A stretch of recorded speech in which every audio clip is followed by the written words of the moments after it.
Hello बच्चों, let's read the question first. The question says why are virus not included in any of 5 kingdom. तो बच्चों हमसे यहाँ पर पूछा गया है जो वायरस हैं वो 5 किंगडम में इंक्लूड क्यों नहीं करे गए. हमें ऑप्शन में दिया हुआ है बच्चों, there are already more than thousands of organism in the 5 kingdoms and hence no space to include viruses. तो बच्चों ऐसा नहीं है कि स्पेस की वजह से वायरसेस को इंक्लूड नहीं करा गया है. वायरसेस को इसलिए इंक्लूड नहीं करा गया है क्योंकि ये जो है कनेक्टिंग लिंक हैं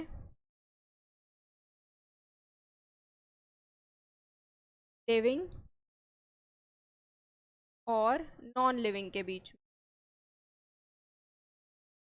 अब ये कैसे कनेक्टिंग लिंक है, क्योंकि ना तो ये कम्प्लीटली लिविंग है और ना तो ये कम्प्लीटली नॉन लिविंग है. इन्हें लिविंग होने के लिए किसी होस्ट की ज़रूरत होती है, किसी भी होस्ट को कैप्चर करते हैं और उसकी मशीनरी पे ये जो है रेगुलेट करते हैं. तो ये ना तो लिविंग है और ना ही नॉन लिविंग है. इसीलिए इनको जो है वो हमने 5 किंगडम सिस्टम ऑफ क्लासिफिकेशन से अलग रखा हुआ है या उसमें कंसीडर नहीं करा गया है.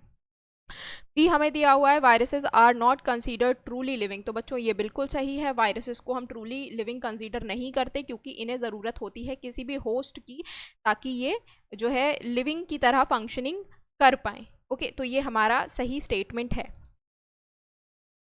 सी जो है वहाँ पर दिया हुआ है viruses reproduce rapidly which is in fact weird and therefore they are not classified under 5 kingdom of 5 kingdom under any kingdom of 5 kingdom. 5 kingdom के अंदर उन्हें क्लासीफाई ना करने की एक वजह यहाँ पर ये लिखी है कि वो बहुत ज़्यादा रैपिडली रिप्रोड्यूस करते हैं और वो वियर्ड है.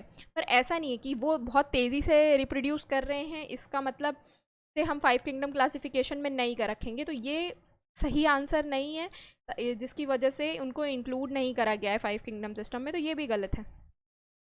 डी दिया हुआ है viruses are so small that they can not be studied. तो बच्चों ये गलत है. वायरसेस इतने स्मॉल हैं उसके बावजूद हमने उनकी स्टडी करी है, हमें पता है वो किसके बने होते हैं, हमें पता है उनके बारे में बेसिक नॉलेज हमें है कि वो किसके बने होते हैं, प्रोटीन के बने होते हैं.